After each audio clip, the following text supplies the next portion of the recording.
Bed के ठीक सामने डोर नहीं आना चाहिए। फिर तीसरी सिचुएशन हम देखते हैं कि विंडो होती है या डोर होता है, बैल्कनी होती है।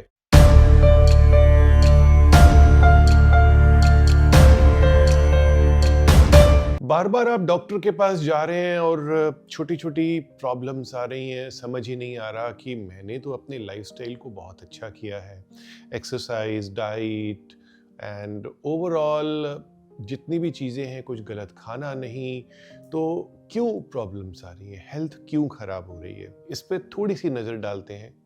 नमः शिवाय। बहुत सीरियसली हम इस चीज को अगर देखें तो बेडरूम में बेड आपने कहाँ लगाया है, इसके ऊपर बात करते हैं। वास्तु में सब जान रहे हैं कि साउथ की तरफ हेड करके सोना चाहिए और नॉर्थ की तरफ पैर आने चाहिए। बहुत खूब। कभी कभी हमारी सिचुएशंस ऐसी आती हैं कि हम कुछ गलत नहीं करते, लेकिन वो गलत हो जाता है हमसे। जैसे सपोज कीजिए कि साउथ पे आपने बेड लगाया, लेकिन बेड के ठीक पीछे टॉयलेट की वॉल और उस पे ही टॉयलेट की सीट लगी हुई है। आप रहते हैं एक मल्टी स्टोरी अपार्टमेंट में। अब आप सोचिए कि जो टॉयलेट सीट है उसके पीछे से ही पाइप जा रहे हैं और आपका सर साउथ की तरफ है, लेकिन वो साउथ की दीवार टॉयलेट की दीवार आती है। उस पाइप में कितना पानी का ट्रैफिक होगा, कितना सीवेज का ट्रैफिक होगा, वो आपको हर्ट कर रहा है। ये आपने ध्यान दिया ही नहीं कि क्या करना है, क्या नहीं करना। इसके लिए कुछ उपाय हम कर सकते हैं, एनर्जी ट्रीटमेंट्स कर सकते हैं सो डैट आपको कोई प्रॉब्लम नहीं आए। लेकिन इस प्रॉब्लम से आपको बहुत ज़्यादा हेल्थ इश्यूज आएंगे। पूरी सोसाइटी का जो सीवरेज फ्लो है वो आपके सर के पीछे से जा रहा है, तो किस प्रकार की एनर्जीज आएंगी, कैसे होगी आपकी स्लीप, आप समझिए, खुद ही समझिए क्या कर सकते हैं। उसको आप कितनी भी दूरी कर लीजिए, लेकिन जो उसका एनर्जी ट्रांसमिशन है वो ज़रूर आएगा। तो उस एनर्जी ट्रांसमिशन को हमने रोकना है, नंबर 1।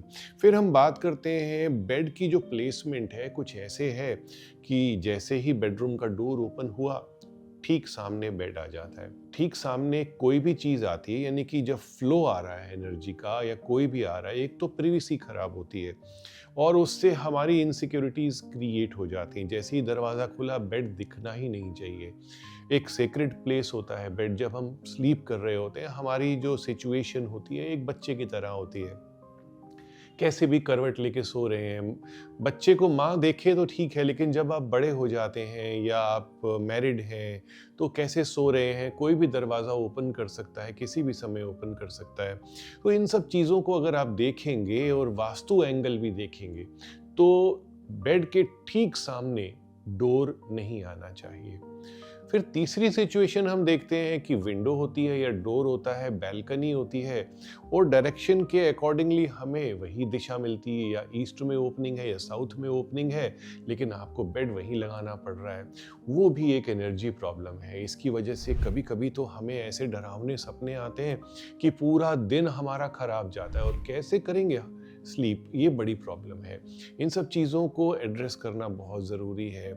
बेड के ठीक सामने जो पैर होते हैं हमारे, उसके ठीक सामने टॉयलेट का दरवाज़ा आने लगता है या रूम का दरवाज़ा आने लगता है, ये भी बहुत गलत साइन है।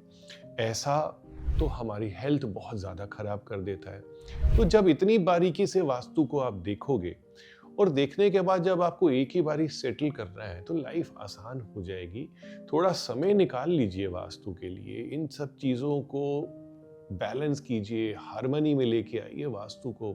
उसके जो वेवलेंथ्स है ना, वास्तु और energies, positive energies, negative energies, थोड़ा मैनेज कर लीजिए। तो जब बाहर निकलेंगे, जब घर से बाहर एक अनसेफ एनवायरनमेंट में निकलते हैं, तब जो घर की सेफ्टी है वो आपको फॉलो करेगी, एक बंकर की तरह आपके साथ रहेगी। आप करके देखिए, कमेंट जरूर कीजिए कि कैसे रखते हैं आप अपना बेड। नमः शिवाय।